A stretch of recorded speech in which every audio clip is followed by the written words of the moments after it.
Hey, somehow you found yourself listening to a test episode of our new podcast, conventioNOT, which is a collaboration between Mike and Ryan about a bunch of things in life. Rather than starting off with an early interview episode, a bunch of awkward transitions, and a little bit of weird silence, we have decided to stretch together a bunch of clips that we think are pretty damn funny, or at least a little bit insightful.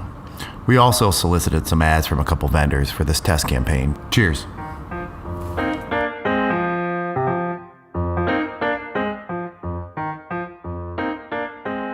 Growing up in Michigan, we all grew up around hunting, right? My dad had a gun cabinet, never used any of them, but he had a bunch of guns. One thing though is I never liked venison. I always thought venison tasted weird, and I just didn't like it was too different for me as a kid. And getting older, I still just didn't like the taste of venison. Well, obviously a variety of species of deer, and regionally it's different. Well, dude, out here they got axis deer. So axis deer are they're not babies, but they're smaller.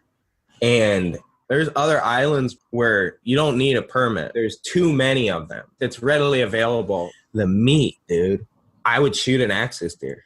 I would go to another island and shoot an axis deer because I love the meat. I would not shoot a white-tailed deer. I've eaten the meat. I don't like it, and I'm not going to take that animal's life. Different animal, right? Exactly, man. It's the exact same shit here. We catch barracuda, throw that fucking thing back. Right.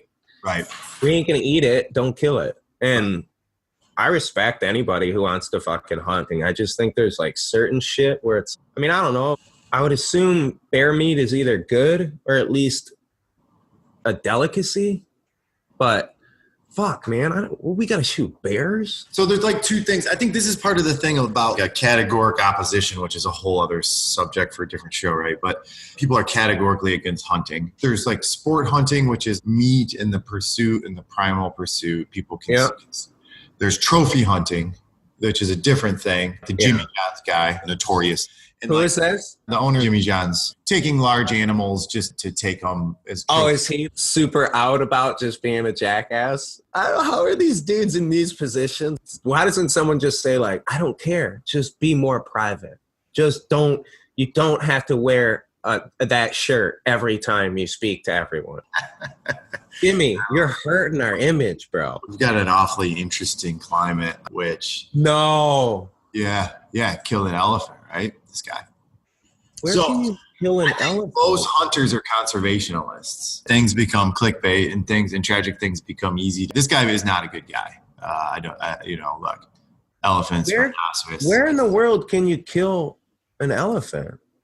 Oh, Africa, I'm sure. Really? Yeah. Bad stuff, right?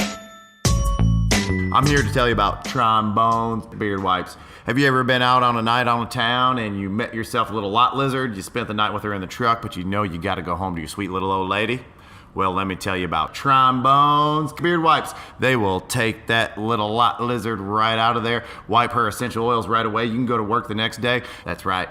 Get online, search it at your local retailer. It's called Trombones. Where's this charcuterie place you're rubbing in my face? This place, unlike Jimmy John's guy hunting how he does, the Spotted Trotter, which is, I want to say about 3,500 feet of different chambers of aging meat. I want to read some of their menu. They always have all this stuff. Their menu is updated right here. Very small opening room, maybe 50 to 100 square feet. Gotcha. Butcher counter, and they serve a big business, including the Mercedes-Benz Stadium in Atlanta. And I think they work on the Masters golf tournament, the green jacket guys. Yeah. That's definitely both of our sports, right? To any regard, they have big business with which they age these meats for and cater them, but they have this little outlet which sells their beer brats or their hanger steaks or duck prosciutto or Lomo. I don't know what Lomo is. Yeah, I don't know what that one is either. I'd like to try some duck prosciutto. I took a friend of ours from college here, and he has me mail him. There's a certain type of sausage they make. I can't remember. It's reasonably priced, or is Definitely reasonably priced. Lomo's dry cured pork, loin? probably somewhere in between bacon and a prosciutto. I guess that's what I would say. Curing the loin is what makes it unique, I think. What's the duck prosciutto? If I remember correctly, it's duck breast and it's brined. They cure it that way. I always thought prosciutto was specific to ham. They've got some pretty creative mixes. I don't know if you're familiar with the creffignette. Yeah, no, this caught my eye, dude. I knew exactly what it was. Some sort of fat lard. So that's it's a stomach lining pork. I believe creffignette specifically is pork stomach lining, but perhaps spotted trotter will use different animals creatively different. So they use that muscle lining to wrap the sausage. And I'm going to read the sausages, the different types. Is it like a meatball? I mean, is it like a meatball with something wrapped around it, essentially? What you see there cooks away perfectly, but also protects that sausage just enough that it could fry in a dry pan, if that makes sense. So how do you cook it? Dry pan for the most part. I might go a little olive oil and then I will decloss. I'll point out one that I had a month ago, rabbit fig and pork belly. It drives me crazy living here. Yeah, you just don't have that access, right? If we do, you're paying so much for it. You get good quality stuff that's not super preserved. You get it over to the island. Farm to table ain't easy when the farm's 3,000 miles away. Right. Don't get me wrong, it's not that there isn't local stuff. This shit ain't local. We don't got any good duck.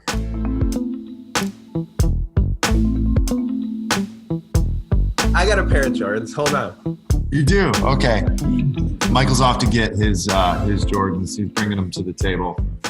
Previously mentioning that Jordan 4 is his favorite. These technically are probably Jumpmans.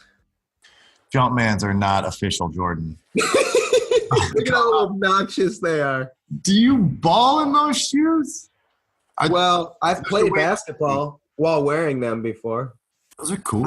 I don't know if anybody witnessing would call it balling, but yeah, I ran around and sweat my ass off and huffed and puffed. And you text your boy and say, hey, I don't have any basketball shoes. Do you have any old basketball shoes? And a week later, a package arrives in the mail. That's great. Brand new Jumpmans. I want to talk to him about the amount of gear when we get a chance. When we get a chance. Like the amount of gear that he's been able to share with his up and coming boys. And maybe like how he picks the gear. Yeah. Bro, I got a pair of shorts from the Spurs days.